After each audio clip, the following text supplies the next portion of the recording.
Alors pourquoi avez-vous décidé de valider un diplôme d'ingénieur? Eh bien bonjour, j'ai décidé de valider le diplôme d'ingénieur parce que j'avais un petit regret par rapport à mon parcours scolaire. Après, il ne faut pas se voiler la face. Le côté de renforcer mon CV et d'avoir quelque chose qui soit le plus, comment dire, pro possible par rapport à ce que je voulais faire, ça nécessitait un diplôme autre qu'un bac+2 simple. Voilà. Comment avez-vous choisi le diplôme et l'école? Alors le diplôme et l'école, comment je l'ai choisi? Je l'ai choisi par rapport au métier que je faisais et ce que je voulais faire, mais aussi sur les bases du conseil du CRIVA pour arriver à trouver ce qui pouvait me correspondre le mieux. Comment ça s'est passé votre phase 1 au CRIVA?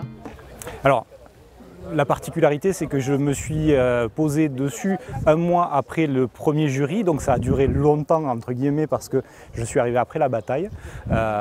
Donc un dossier complété en plusieurs fois, mais rempli très tôt. Donc j'ai eu un long moment d'attente avant d'avoir le jury et de passer en phase 2. C'est tout.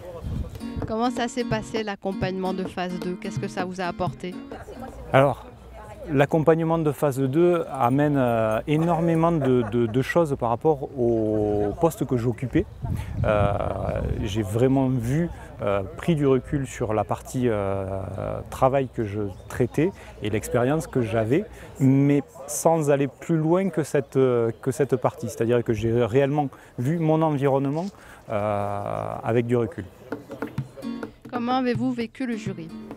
Alors le jury, c'est un stress forcé, puisque en fait c'est énormément d'heures de travail et un jury final qui donne son avis sur le travail qu'on a effectué.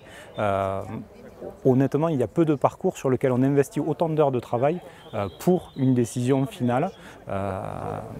Donc qu'on veuille ou non, c'est un stress. Après, le jury est totalement dans la bienveillance, il n'y a pas de souci particulier pour le déroulé de la partie. C'est un stress qu'on se met soi-même, clairement.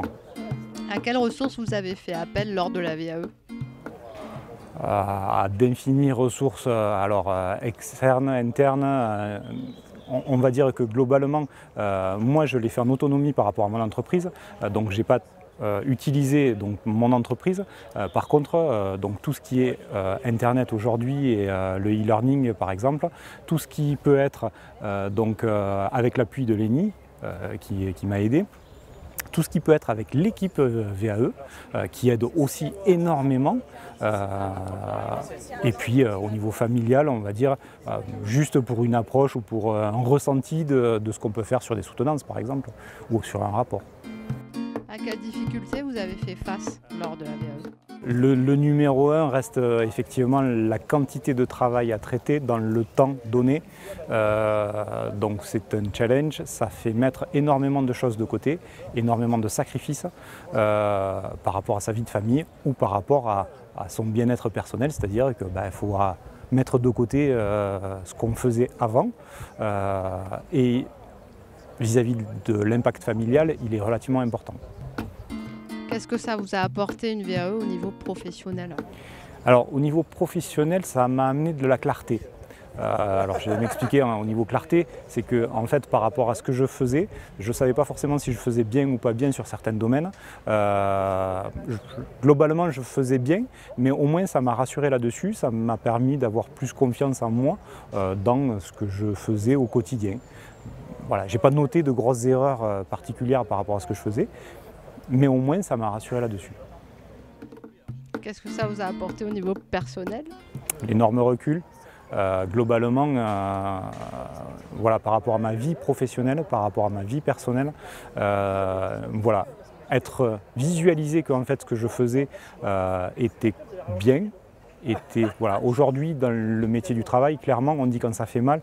Quand c'est mal fait, quand c'est pas bien fait, quand voilà, ça dérape. Par contre, si c'est bien fait, vous n'avez aucun retour et feedback que les choses soient bien faites.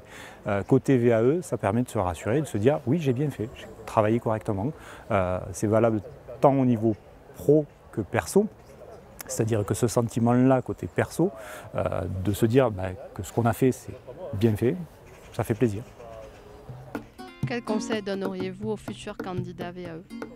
Alors, globalement, par rapport à l'expérience que j'ai vécue VAE, je dirais que ce qui est important, c'est de se lancer dans la VAE quand on a du temps, quand on n'a pas forcément d'urgence ou des éléments. Voilà, c'est un parcours qui prend 2 ans, qui prend du temps, et il faut le faire sereinement et l'attaquer sereinement pour le finir sereinement. Voilà.